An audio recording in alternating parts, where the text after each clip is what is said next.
May bagong Suzuki Smash na dumating and this time, FI na.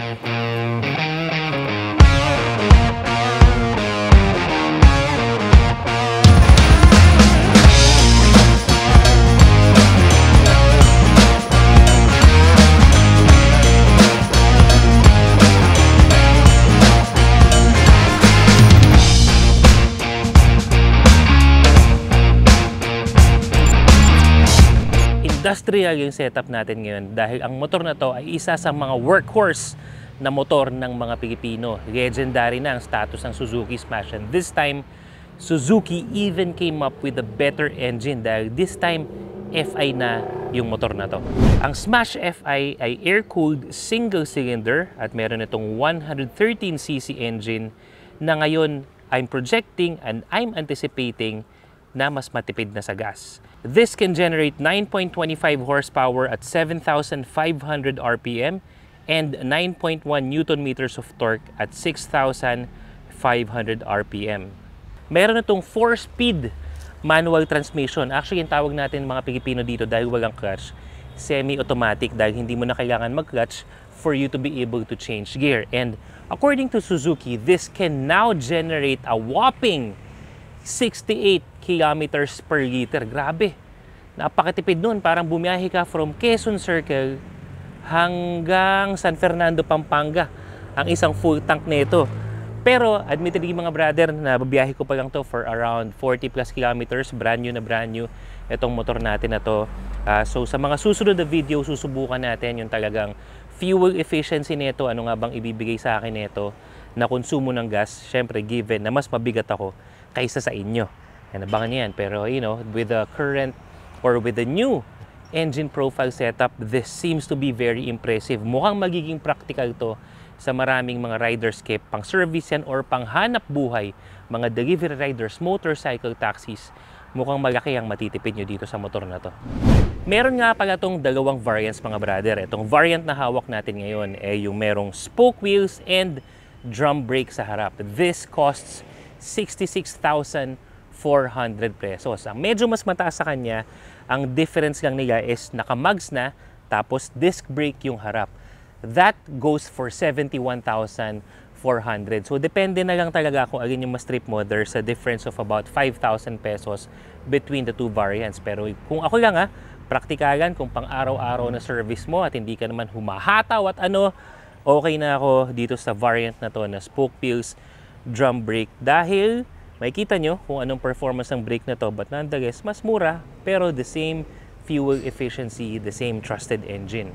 Pagdating sa praktikalan, hindi na natin masyado tinitingnan ang forma ng motor dahil mas inuuna natin yung function. But luckily for the Suzuki Smash FI, mas in-update na yung looks nito. At saka kung titingnan mo, for its price point, magandang price point, you get all the function and value, formado na rin siya. So, most of the updates sa look ni Smash FI ay nalagay sa harap. So, iba na yung dating ng harap niya. Pero, simulan muna natin dito sa taas. For the malaki, yung kanyang headlight assembly, very present. Bulb type pa rin yung kanyang bombilya. Pero pagdating naman dito sa harap, meron na tayong accent ng matte fairings dito. So, parang meron kang airflow pa rin dito na mangyayari. At saka bukod doon, nakadagdag ng accent. Kasi dati solid color lang yan, di ba? Para sa mga Smash users dyan.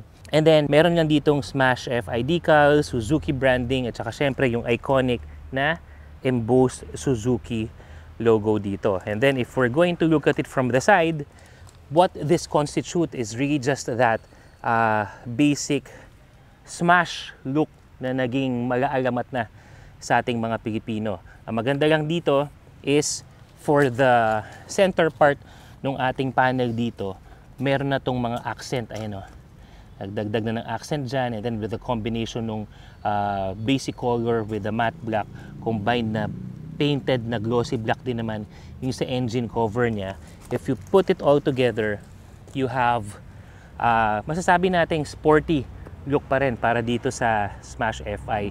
And then tuloy pa rin, meron pa rin tayong mga decals over here and the Smash FI branding na meron. Okay din na pagdating sa likod, meron tayong grab bar pagdating dito, and pagdating naman sa taillight assembly, This is what I like pagdating sa mga motor eh. So wala na tong mga twinkers or signal lights na nakausli dahil nandito na mismo yung kanyang signal light. So you have the tail light, you have the brake light, tapos yung signal light nandito na. And then you obviously have this big rear fender.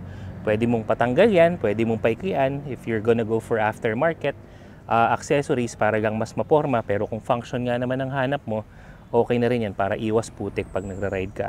Pagdating sa muffler, tama lang yung sukat niya. Mamaya sound check din natin yan. And then we have the combination ng black and parang gray silver color na muffler cover para hindi naman masacrifice yung look ng buong Smash pag muffler lang yung nakakabit. So overall, this version of the Smash FI maintained yung kanyang legendary Smash look but with upgraded accents and upgraded design para mas sporty at saka ma-maintain pa rin o meron pa ring angas yung motor na bibigin mo. Pagdating sa brakes, banggitan natin na itong variant na to has a drum brake in front. Sa likod, drum brake din siya mga brother. Ito yan. And then in front, ito naman yung kanyang brake. The brakes are still very dependable kahit yung sa harap. Kahit na hindi na siya disc brake, if you're just gonna use this motorcycle na pang service, you know, going from point A to point B at hindi ka naman kakarera, wala namang issue na drum brake yung kanyang harap. Yes, nakagawian na natin, lagong-lalo na yung mga bagong motor ngayon na kumbaga disc brake na talaga yung harap. Pero again, binabagayan kasi niyan yung function ng motor.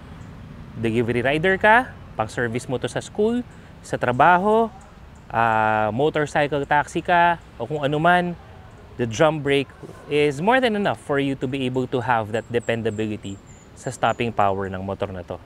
But, kung trip mo yung Smash, gusto mo ng disc brake, then go for the higher variant. Pagdating naman sa suspension mga brother, what we have in front is telescopic fork habang dual shocks naman yung sa kanyang likod. Admittedly, hindi ko pa talaga to nasabak sa masyadong malulubak na kalsada dahil ang paggamit ko sa motor ko na to so far is dito-dito lang. I use it for grocery, punta ako ng bangko, may bibigyan ako. So pagdating dun sa mga mas challenging na kalsada, hindi ko pa na testing yan. So abangan nyo sa mga susunod na video na titingnan natin yung feedback natin dito kung pwede rin talaga pangharabas to. But when it comes to the normal riding conditions, normal lang kalsada, okay lang, may humps ng konti, may lubak ng konti, komportable. At wala naman akong issue na nararamdaman na masyadong matigas etong suspension na to. Kumbaga, to put it plainly, it's serviceable. Pagdating naman sa gulong mga brother, ang sukat ng gulong sa harap, what we have here is 70-90 by 17. Tapos pagdating naman sa likod, what we have is 80-90 by 17. At gaya ng nabanggit natin, itong variant na to, naka-spoke wheels. Ibig sabihin, may mga rayos at the interior ang gulong nito. So hindi pa to tubeless mga brother. Feedback ko pagdating sa gulong, wala naman ako issue. Makapit siya yung stock tires na as always naman, kahit yung mga ibang Smash na nagamit ko na in the previous versions, okay pa rin. Yung mga ilan lang sa inyo na mas sanay sa mga mas makakapag na gulong, katulad ng ilang mga scooters ngayon, you may find it a little wobbly pagdating dun sa mga uneven roads lang naman. Ibig sabihin yung mga kalsadang mga hindi talaga pantay, tas mag-shift ka ng lane yun. Mararamdaman mo talaga na you're shifting lanes at mararamdaman mo na hindi pantay yung kalsada. Dahil nga, yung gulong nito is hindi ganun kakapal at gaya rin naman ng mga ibang variants sa category na to. But when it comes to kapit and dependability, so far so good ang paggamit ko sa gulong na to kay Smash FI. Okay, tingnan natin ang fuel tank capacity ni Smash FI mga brother. So ang key hole natin dyan is nandiyan sa gilid.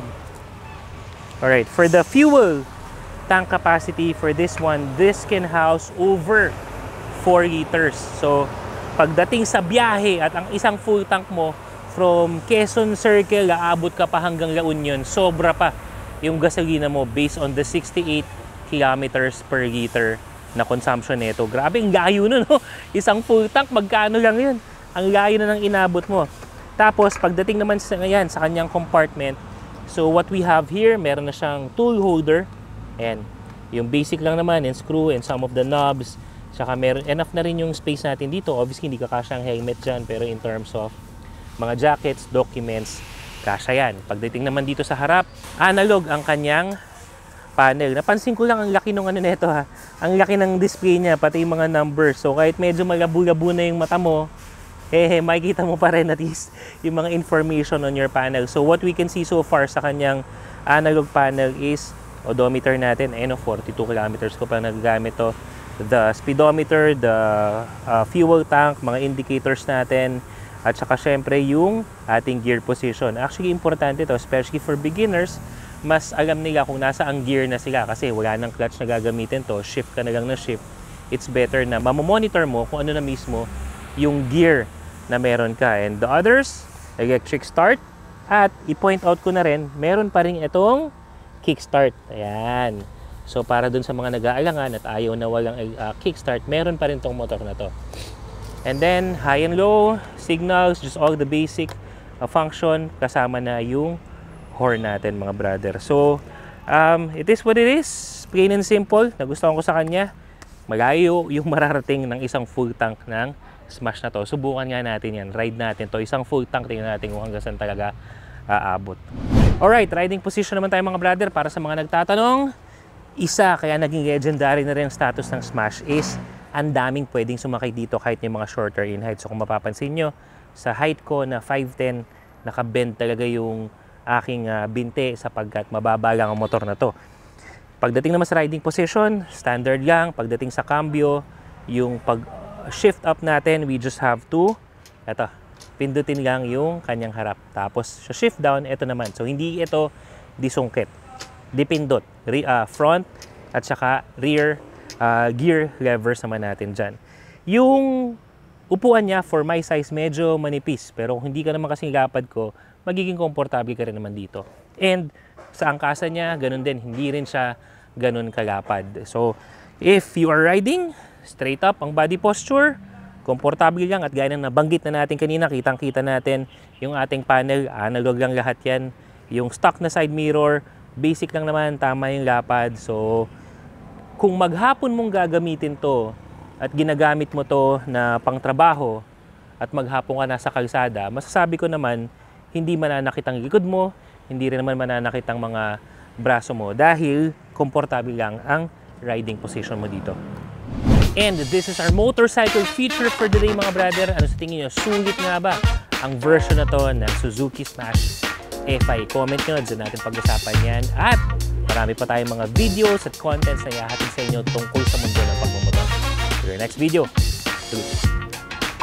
Meron nga pa... bloopers na naman. Diba?